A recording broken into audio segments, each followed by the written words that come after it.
Welcome to week 5 of English 11B, our asynchronous session for this week. This week we're going to be exploring the themes in The Old Man and the Bridge by Ernest Hemingway. We read The Old Man and the Bridge in Unit 5 this week. If you have not yet progressed to the lesson where The Old Man and the Bridge is located, please pause the video now, find the link to the story in the quiz at the top, and read the story before you complete the quiz. It's not a very long story, so you should be able to complete that reading of that story pretty quickly and effectively before watching the rest of the video. Alright, so our objective today is to be able to recognize author's purpose and make inferences about theme. Theme is the overarching idea or message in the story, the big idea.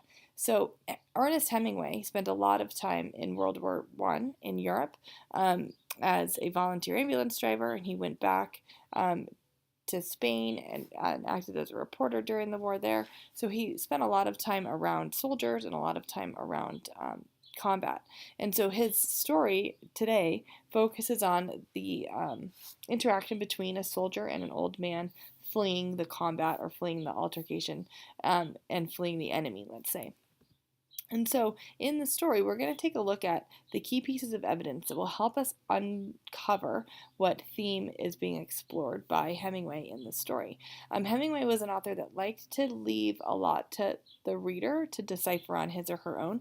So he doesn't explicitly give us a lot of information. We have to draw conclusions based on our own understanding of the story and based on our own experiences or our own prior knowledge that we bring with us to the story. So sometimes if we don't have some of that knowledge, it can be more difficult to draw those conclusions. But because this story is inherently about human nature and inherently about sacrifice, I think that we can pull it off without having too much knowledge to bring with us to the story. So let's take a look at the story.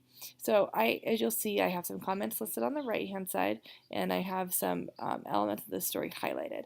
Now, since you've already read the story, you're familiar with the premise of the story, and that we have an old man who's sitting on a bridge watching a bunch of people move past him. So the soldier is on the bridge, and he and the old man begin to converse and talk, and it's a very poignant conversation. So let's take a look. If we're trying to determine the theme of this story, we're going to take a look at a few key elements that help us understand the premise of the story itself.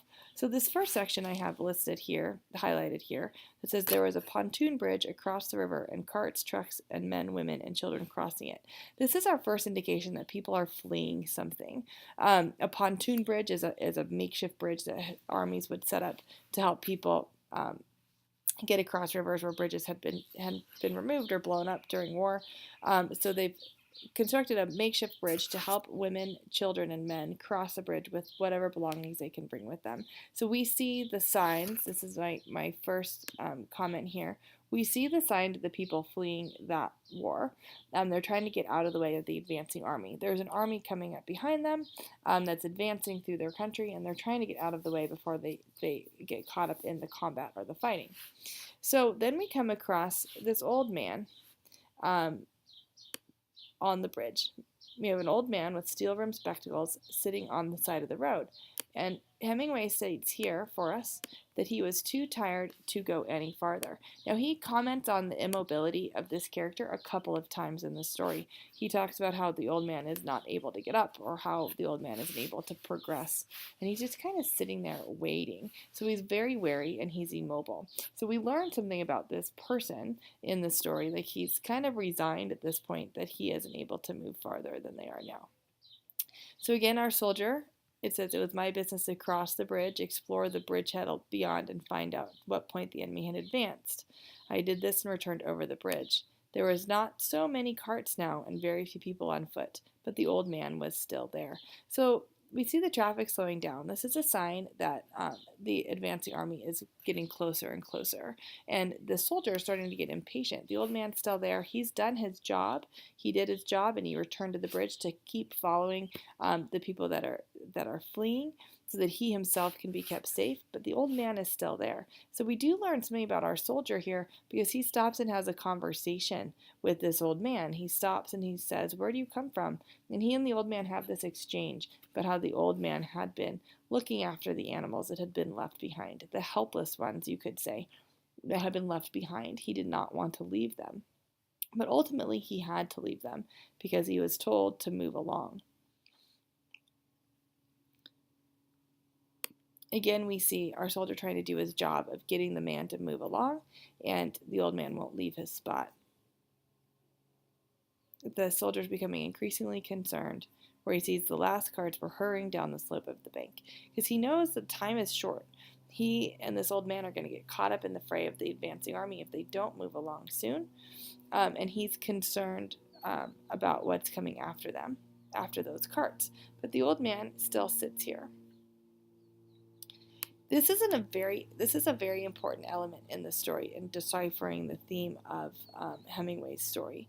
What politics have you? I asked. I am without politics, he said. I am 76 years old. I have come 12 kilometers now, and I think I can go no further. So he's asking, what politics have you? Meaning, which side of this conflict are you on? And the old man says, I am without politics. So this shows here, in Hemingway's description of the old man, that this old man has no say one way or the other in the conflict. He's kind of just trying to live his life and do the best he can, but he gets caught up in the conflict. He gets caught up in the war, and there isn't anything he can do to right that ship. He's just kind of swept along as collateral damage, you could say. Somebody that really his life has been uprooted and at 76 years old destroyed by this war that he feels he has no politics in. He says he can go no further. He's tired, he's weary, he does not want to continue along this road. This is not a good place to stop, I said. I'll wait for a while. I know no one in that direction, but thank you very much. He's almost resigned now to this idea that he is going to have to stay here and that he's not going to be able to continue. He then talks more about the animals. He says, I was taking care of the animals, he said dully, but he's no longer talking to me. This is a soldier. The old man's resigned to his fate, and he's just kind of repeating this mantra of what he's been saying over and over to the soldier. But he's kind of resigned. He doesn't plan to move forward. He plans to sit there, and probably at the expense of his life. The soldier has to make a decision here. There was nothing to do about him. It was Easter Sunday, and the fascists were advancing toward the Ebro. So there's nothing to do about him. He can't get him to move. He's done his job. He's done his duty, and he has to move along. It's Easter Sunday. Think about what this date might mean. Why is this day important? Think about what Easter Sunday represents in the terms of sacrifice and in terms of rebirth. So why might Hemingway make the choice to put it here at the very end of his story? It's a good question to ask, and it will probably mean different things to different people based on their interpretation of that holiday. Lastly, that and the fact that cats know how to look after themselves is all the good luck that the old man would ever have. So the old man is going to be left on the bridge. The soldier has to make this hard choice of leaving the man on the bridge where he will die most likely. So why does Hemingway make this choice? What theme can we infer from this ending? We see in all of the elements that I've highlighted here, we see a progression of this theme.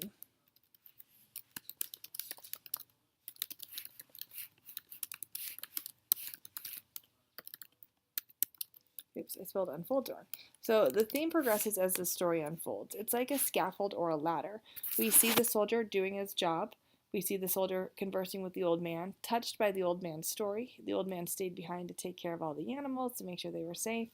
But ultimately, the soldier has a job to do, and he wants to save his own life. He can't sit on this bridge with this old man any longer. He has to sacrifice the old man and make that hard decision to move past the bridge and continue on his way and leave the old man behind. So why would Hemingway want to showcase the soldier who is trying to do what's right, ultimately have to make the decision in the end?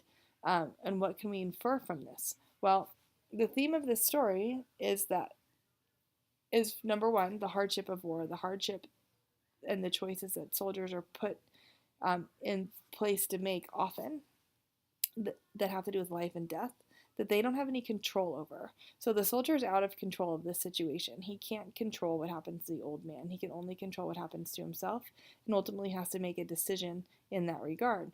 But it also shows us the impact of war like this on innocent people, on people who have had no say one way or the other in the politics of the war, who aren't necessarily affected by the politics of the war, but who are impacted the most by the war, whose lives are the most uprooted and the most destroyed by the advancement of these armies.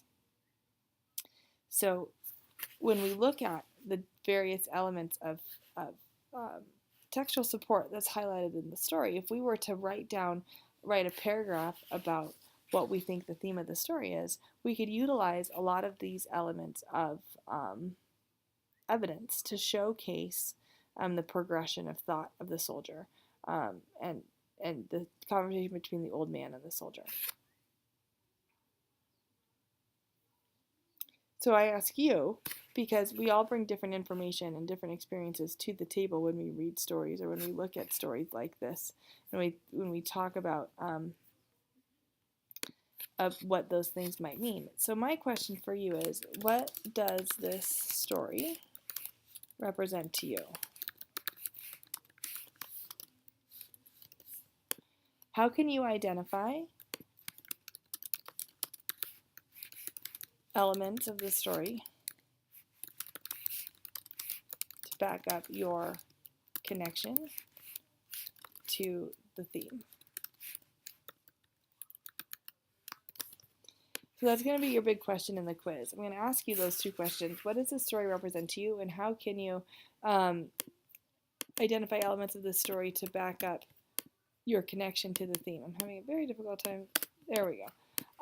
So what I'm going to ask you to do, and you're welcome to use some of the information that I highlighted in the story as well, but what I'm going to ask you to do is to open up the copy of the story in the quiz and to use that story to help identify what you think the theme is and what elements of the story you can use to back up that theme or that connection to the theme. They don't have to be the same ones I used. You can utilize the same ones I used, but I encourage you to kind of see what other elements you can find as one of the readers of the story, as Hemingway would say, that we all have connections. We all bring our own experiences and ideas to the story. So you're going to write me a paragraph identifying the theme, what you think the theme is of the story, and then what it represents to you, and then what elements of the story you can back up, use to back up this connection to theme. Reach out to me if you have questions or need any help.